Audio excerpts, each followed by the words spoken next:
You were in an important closed-door meeting with Governor Hochul yesterday, you and other stakeholders in the city. How did we get from a possible ouster in 24 hours to this talk of sanctions or guardrails? What was said in that meeting that got us here? Well, look, what's important is making sure we've got a continuity of government services, right? That's what New Yorkers are relying on. There's going to be a snowstorm tonight. We don't have deputy mayors as a result of the resignations. So, that's what the governor's focused on. That's what I'm focused on. There's still a lot more we have to see. We have to see what Judge Ho does. We have to see, I've called on the mayor for a contingency plan to say what he's going to do about the replacement of the deputy mayors. But I think our first focus just has to be on making sure this great city is served, that the garbage gets picked up, and that government is there for the emergencies and crises that people need. Well, so who is in charge right now? I mean, right now, Eric Adams is in charge, but New Yorkers are right to be concerned. But practically, and making sure those things are getting done with all those deputy mayors resigning. Well, thankfully, they've stuck around. They said we'll stick around for a few more weeks until new deputy mayors are put in place, which is why I've called on the mayor to say, OK, what's the contingency plan? Who are you hiring? But look, you're right. New Yorkers are asking the question, does the mayor work for us or does he work for Donald Trump? And that's why we really need Judge Ho to say he's not going to allow the Justice Department to turn this prosecution into a sword of Damocles hanging over Eric Adams' head. Well, so what are you hearing, Mr. Lander? You're the city's controller. You hear a lot more stuff than we do. Outside of an interview on Fox on Friday morning, is there evidence of a quid pro quo? Was the mayor going to do the work of the Trump administration for some unsavory reason that would result in his ouster?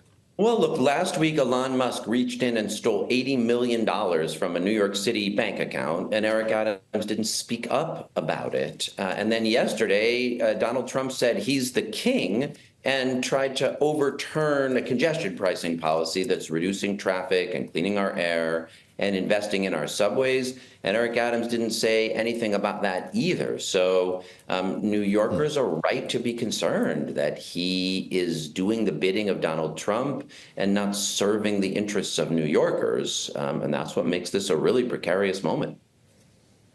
Well, and hence the guardrails going in, one of which announced by the governor today is to propose additional funds for your office, for the New York City Comptroller. Have you had a moment to think through what that actually means? What additional power will that give you and over the mayor, who also happens to be a political rival in some sense in this Democratic primary?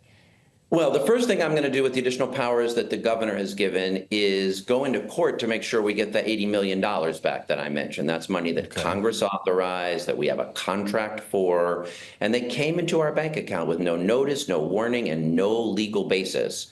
I called on the mayor to go into court to get it back, but now with this new authority that the governor is proposing, I'd be able to go into court and fight for making sure New York City gets all its money and can prevent this from happening in the future.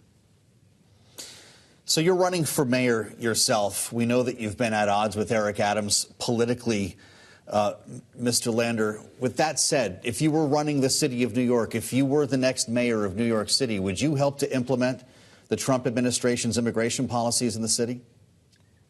When people have been convicted of serious or violent crimes, New York City law facilitates coordination on their deportation. But when that's not the case, when people have not been convicted of crimes, we don't let ICE agents into our schools or our police precincts or our hospitals because we want people to be able to report crimes or to, if they're victims of domestic violence, to get the help they need or to send their kids to school. And those are the laws of New York City, and as mayor, I would uphold them.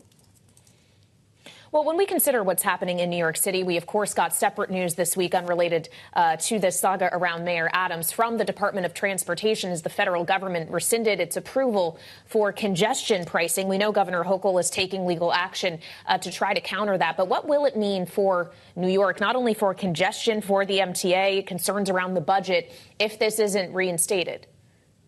Well, first, we still have it. It doesn't need to be reinstated. It just needs to continue. I mean, on a permanent basis.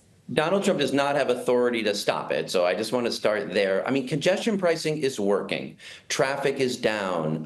Crossing times for the tunnels and bridges from Jersey and Brooklyn into the city are down 30 to 50%. More people are on mass transit. There's actually more foot traffic in Midtown than there was, and we're getting hundreds of millions of dollars for our subways and buses.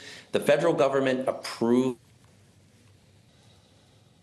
I think we may have a little trouble with our connection with Brad Lander. We'll see if we can reconnect with New York City's Comptroller, the Democratic mayoral candidate.